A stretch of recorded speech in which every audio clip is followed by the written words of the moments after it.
vì mốt tay về sùi lai hả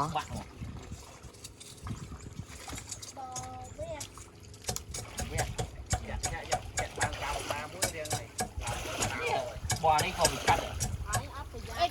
anh ấy lớn thủng à nó khơi về cầm ra gật khơi về chả trẻ rồi đây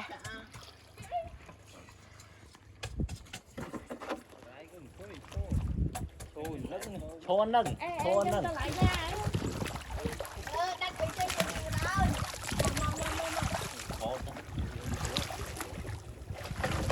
lụa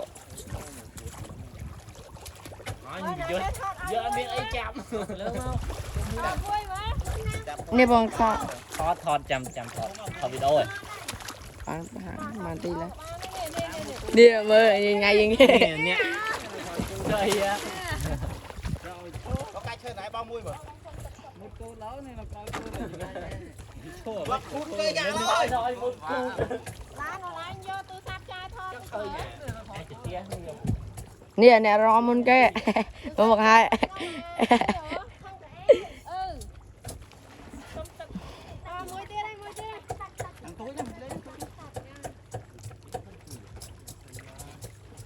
bạn hai bó cháu mà một hai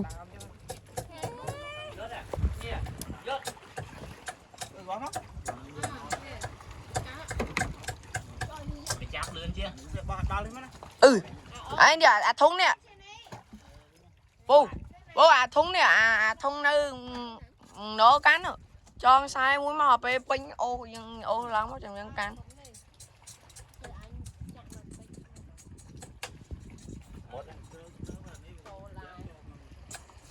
không lên tôi đi cái này chăng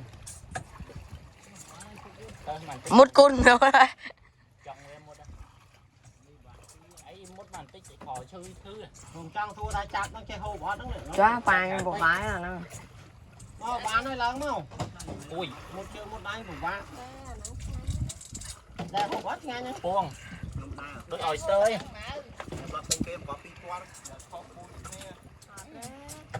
Duyên tay ngay xuống rồi cái mà chặt phục nè. Chưa em. Men pui năng nghe. để thùng đó này nén con rồi tụ một cao mẹ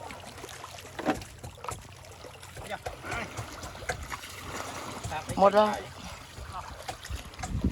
tật tiếp mấy hai tật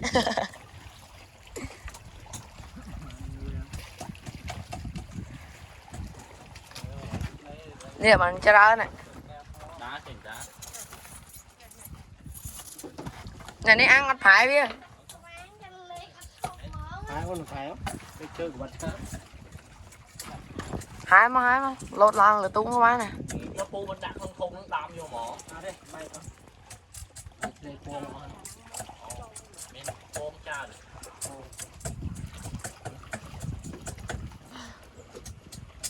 mày chơi một chút Nè lấy cha nè, pui là đam nữa. tầm mà nè phi bay crom nó sai đấy cặp ấy cha bạn ấy là nó crom chơi thì đặt hai nè bọn lại thùng thùng này ơi con cháu là khổng nữa mau nó nè là mà nè cái chuyện coi vô cha bác nè lại một cái tôi chị mơ lại nghiêng nghiêng mày bây giờ một trong mấy mày đi cho sang dương mình việc bạo lái cho sang dương với cho ngon chạy những không biết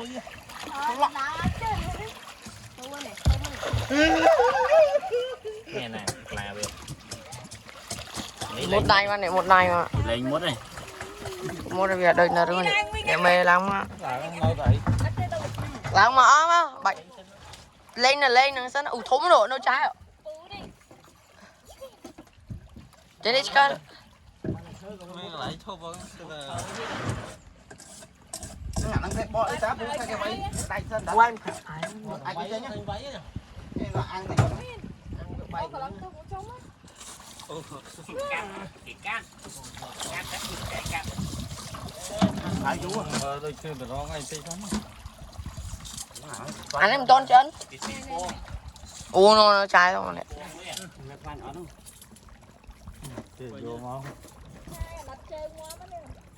Nó đi mẹ nào nằm tụi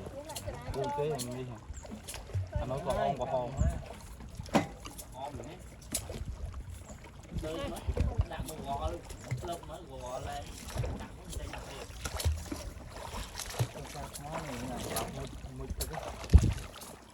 Chọc bẹ luôn.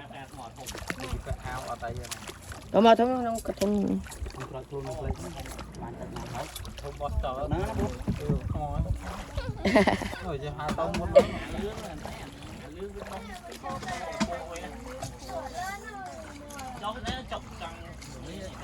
Sao à? Một ăn một hai là tao cho